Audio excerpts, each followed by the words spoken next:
Assalamualaikum warahmatullahi wabarakatuh. Shalom, Om Swastiastu, Nama budaya, salam kebajikan. bagi kita semua. Perkenalkan, kami dari kelompok 6. Di sini kami akan mempresentasikan hasil video diskusi kami yang berjudul Badan Usaha Milik Negara.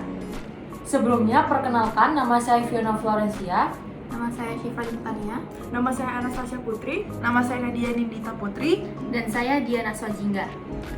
Itu saja, berikut merupakan pemaparan pembahasan kami tentang BUMN. Baik, selanjutnya di sini saya akan menjelaskan definisi dari BUMN itu sendiri.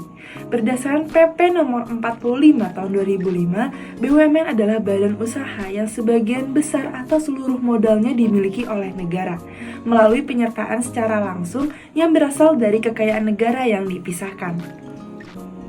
Adapun dasar hukum bagi pemerintah dalam menjalankan nasionalisasi yaitu tercantum pada pasal 33 ayat 2 UUD NRI 1945 yang dimana sifat dari perusahaan negara itu merupakan kesatuan produksi perusahaan yang memberi jasa, mementingkan kepentingan umum, kemudian juga memupuk keuntungan baik itu di bidang industri maupun pertambangan, perdagangan dengan tujuan untuk membangun ekonomi nasional.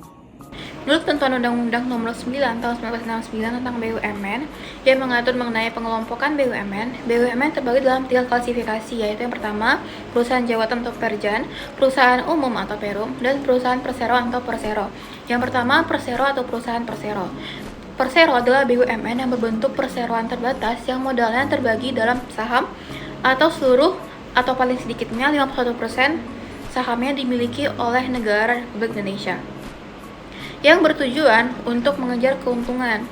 Tujuan pendirian perseroan ini terdapat dalam pasal 128 Undang-Undang Nomor 19 Tahun 2003 tentang BUMN, yaitu menyediakan barang dan atau jasa yang bermutu tinggi dan berdaya saing kuat serta mengejar keuntungan guna meningkatkan nilai perusahaan. Lalu yang kedua yaitu perum atau perusahaan umum. Perum adalah BUMN yang seluruh modalnya dimiliki negara dan tidak terbagi atas saham, yang bertujuan untuk kemanfaatan umum berupa penyediaan barang dan atau jasa yang bermutu tinggi dan sekaligus untuk mengejar keuntungan.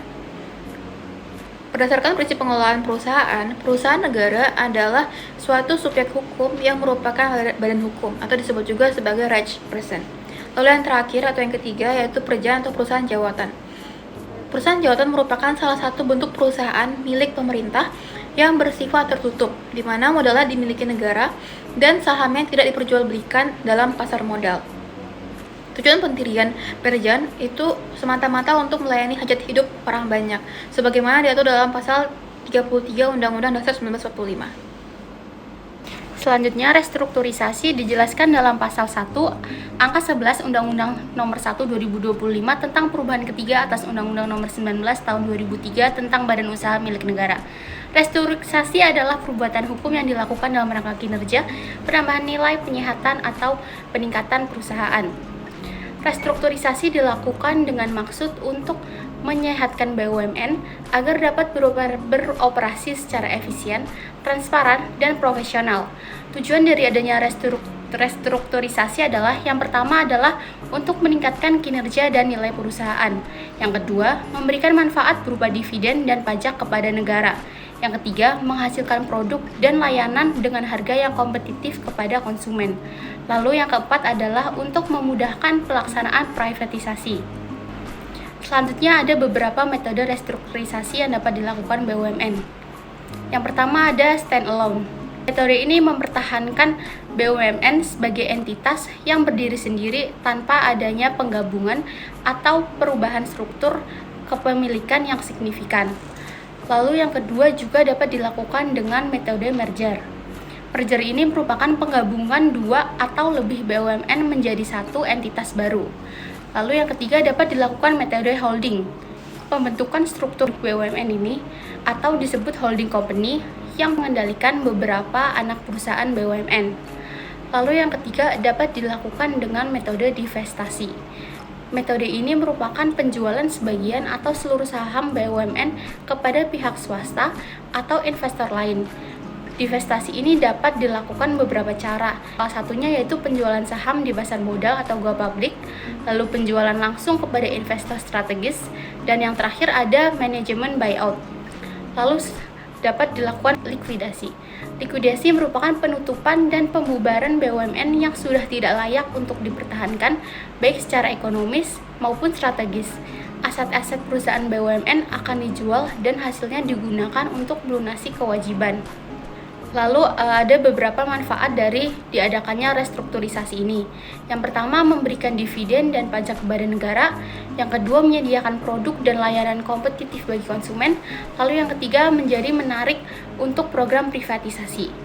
Lalu yang terakhir yaitu untuk mencapai jumlah BUMN yang optimal dari segi kepentingan negara dan masyarakat. Lalu selanjutnya kita akan membahas tentang privatisasi. Privatisasi sendiri diatur dalam pasal 1 angka 16 tentang perubahan ketiga atas Undang-Undang Nomor 19 Tahun 2003 tentang Badan Usaha Milik Negara. Privatisasi adalah penjualan saham milik negara Republik Indonesia kepada Persero, baik sebagian maupun seluruhnya kepada pihak lain.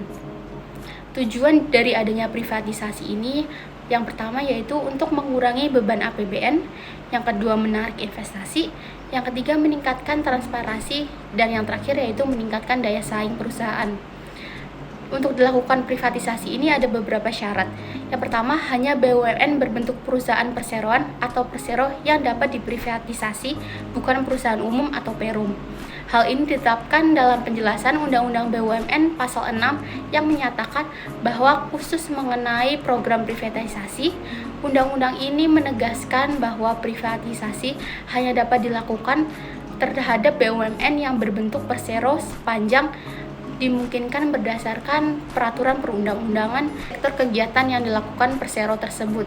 Syaratnya yang pertama yaitu dimungkinkan oleh ketentuan pasar modal, lalu yang kedua umumnya bergerak di sektor-sektor kompetitif, lalu yang terakhir senantiasa memperhatikan manfaat bagi rakyat terhadap perusahaan tersebut. Privatisasi BUMN ini terdapat beberapa jenis. Yang pertama ada strategic sale atau penjualan strategis. Ini merupakan metode yang melibatkan penjualan saham mayoritas kepada investor strategis. Biasanya ini perusahaan multinasional atau grup bisnis besar yang memiliki keahlian dan pengalaman di sektor yang sama. Metode ini memungkinkan transfer teknologi, knowledge, dan best practice yang dapat meningkatkan kinerja dari perusahaan secara signifikan. Lalu selanjutnya dapat dilakukan initial public offering atau penawaran saham perdana di bursa efek. Ini merupakan metode yang memungkinkan kepemilikan saham tersebar di antara masyarakat luas. Pendekatan ini memiliki keunggulan dalam hal transparansi, akuntabilitas, dan demokratisasi. Kepemilikan ini juga dapat menjadi sumber pendanaan jangka panjang bagi perusahaan dan berkontribusi pada pengembangan pasar modal domestik. Lalu yang selanjutnya dapat dilakukan dengan secondary public offering. Ini merupakan kelanjutan dari metode sebelumnya, di mana metode ini memerintahkan secara bertahap mengurangi kepemilikannya melalui penjualan saham tambahan di pasar sekunder.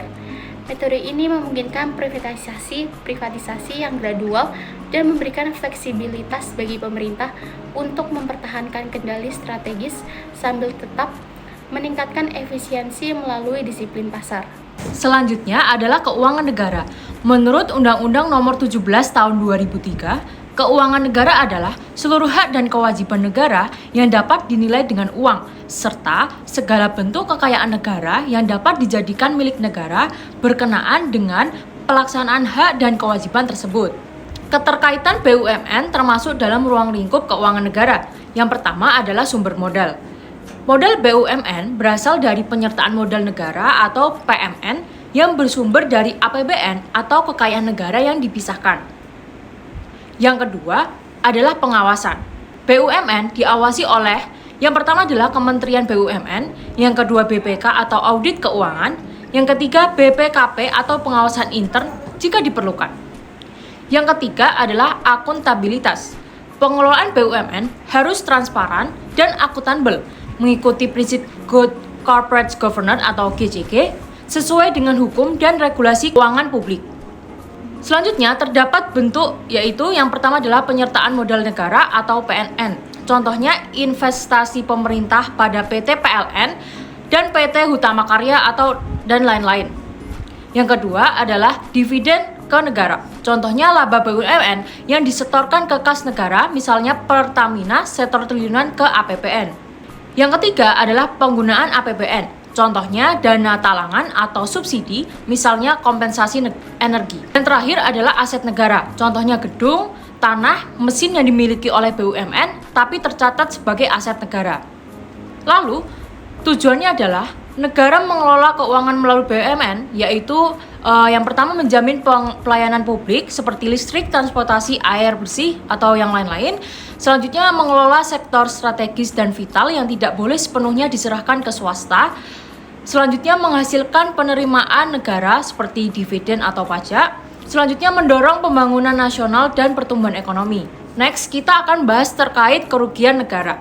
Kekayaan negara sebagai modal BUMN dianggap sebagai keuangan negara dengan konsekuensi hukumnya jika terjadi kerugian pada keuangan negara yang dalam Undang-Undang Nomor 7 Tahun 2003 ditentukan dalam pasal 35 ayat-ayatnya sebagai berikut. Yang pertama, setiap pejabat negara dan pegawai negeri bukan bendahara yang melanggar hukum akan atau melalaikan kewajibannya baik langsung atau tidak langsung yang merugikan keuangan negara diwajibkan mengganti kerugian yang dimaksud. Yang kedua, setiap orang yang diberi tugas menerima, menyimpan, membayar, dan atau menyerahkan uang atau surat berharga atau barang-barang negara adalah bendahara yang wajib menyampaikan laporan. Yang wajib menyampaikan laporan pertanggungjawaban kepada Badan Pemeriksa Keuangan. Yang ketiga, setiap bendahara sebagaimana dimaksud dalam ayat 2 bertanggung jawab secara pribadi di atas kerugian keuangan negara berada dalam pengurusannya. Yang terakhir atau ayat 4, ketentuan mengenai penyelesaian kerugian negara diatur dalam undang-undang mengenai pembendaharaan negara. Restrukturisasi perusahaan merupakan langkah strategis untuk meningkatkan efisiensi, efektivitas, dan juga daya saing perusahaan, terutama dalam sebuah pasar yang terus berdinamika. Dengan proses restrukturisasi tersebut, sebuah perusahaan dapat memperbaiki operasional dan juga menyesuaikan diri dengan kondisi pasar yang terus berganti. Bentuk restrukturisasi ini beragam seperti adanya merger, konsolidasi, dan juga akuisisi yang semuanya masing-masing mempunyai karakteristik tersebut. Restrukturisasi ini juga meliputi restrukturisasi utang. Dengan melakukan hal ini, sebuah perusahaan dapat menghindari diri dari kepailitan dengan menundakan pembayaran utang dengan pengajuan kepada pengadilan niaga. Sebuah debitur dapat mengajukan perdamaian dengan kreditur untuk membayar seluruh atau sebagian utangnya dari penundaan tersebut. Restrukturisasi utang ini dapat meliputi reconditioning, haircut, atau juga debt for equity conversion. Demikian hasil pemaparan kami dari kelompok 6, kurang lebihnya mohon maaf. Semoga apa yang sudah kami paparkan dan kami jelaskan dapat bermanfaat dan bisa dipahami oleh kita semua. Wassalamualaikum warahmatullahi wabarakatuh. Shalom. Om Santi Santi Om, Namo Buddhaya, salam kebajikan. bagi kita semua.